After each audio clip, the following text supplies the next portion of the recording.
నేనంటాను మొట్టమొదటి పాపులు ఎవరంటే పాస్టర్లు అండి. మరి అబ్బాయిలు, మీరు దేవుడు నమ్ముకోవడానికి ఏం భయపడకండి. మీకన్నా పరలోకం ఉంటుంది, కానీ పాస్టర్లకు ఉంటుంది ఉండదో చెప్పలేం. నిజమే కదా? అబద్ధమా? అబద్ధం అనుకుంటే నేనేం చేయలేను. నేను కూడా పాస్టర్నే కదా. లేదండి, ఎందుకంటే వాళ్ళు తప్పు చేస్తే వాళ్ళకి ఒక్కంతే శిక్ష అంట, తప్పు చేస్తే మనకి రెండంతల శిక్ష అంట. ఉందా బైబిల్లో?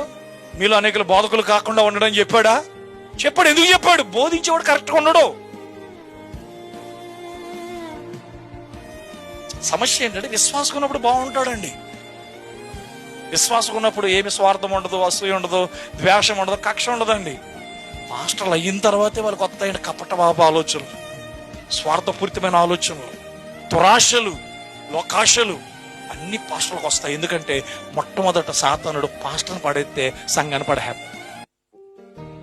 వ్యభిచారంలో పడేసేయటము, తాగుళ్ళలో పడేసేయటము, గర్వంలో పడేసేయటము, విన్నారండి, అసూయలో పడేసేది ముందు ఇన్ని పాస్టర్ని ముందు డబ్బిచ్చి పడేస్తుంది సైతం. ఇంక ఈ డబ్బే చూస్తాడు తప్ప, నేను బోధకుడిని, నేను పాస్టర్, నేను ఇలా డబ్బు కమ్ముడిపోకూడదు, డబ్బు నాకు ముఖ్యం కాదు, నాకు దేవుని రాజ్యం ముఖ్యం అని చెప్తాడండి.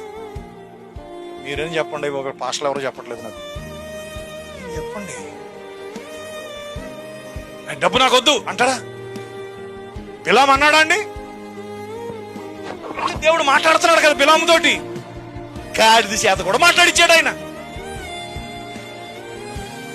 డబ్బు కమ్ముడైపోయిన వాళ్ళు, డబ్బు కక్కుర్తి పడే వాళ్ళు గాడిది కాదు కదా, కుక్క చేత మాట్లాడిచి నేను ఇంకా డబ్బు అలాంటిది. నేను అందుకే నేను చెప్పాను, మాది సంస్థ కాదండి, ఎవడు రూపాయి జీతం ఇవ్వడండి. మీరు ఏమన్నా సంఘంలో కానుకలు ఇస్తే పాస్టర్ పోషించబడాలి, అదే కూలి పని చేసుకోవాలి. అంతేగాని అమెరికాకు ఉత్తరం రాసి, ఇంగ్లాండ్కి ఉత్తరం రాసి, అండమాన్కి ఉత్తరం రాసి, ఆ పెద్ద పాస్టర్కి ఉత్తరం రాసి, నేను కష్టాల్లో ఉన్నాను, బాధల్లో చచ్చి కట్టుకోవాలి, అయ్యేముండవు. ప్రైజ్ లార్డ్, హల్లెలూయా. ఎందుకంటే ఈరోజు చాలా మంది చర్చలు అయితే కడుతున్నారు, కానీ సంఘాన్ని కట్టగలుగుతున్నారా? ఒక జీవితాన్ని కట్టగలుగుతున్నారా? ఒక వ్యక్తి యొక్క జీవితాన్ని నిలబెట్టగలుగుతున్నారా? లేదండి. సంఘాలు కట్టుకుంటే సంఘాలు పెరుగుతాయి, ప్రజలు పెరుగుతారు, కానీ వారి విశ్వాసం సంగతి ఏంటి? Praise Lord. కాబట్టి పిల్లరా, జంతువులు అంటే ఇప్పుడు చెప్పాను, ఆయన వచ్చుచున్నాడని ఆయన జంతువులు కూడా తెలియజేస్తాడా? చెప్పండి, తెలియజేస్తాడా అండి? ఎక్కడున్నాయి జంతువులు? ఇప్పుడు ఇక్కడే ఉన్నాయి. మనమేనండి ఆ జంతువులు బట్టి. మన స్వభావాలు మారాలి, మన జీవితం యొక్క గమ్యాలు మారాలి, మన ఆలోచనలు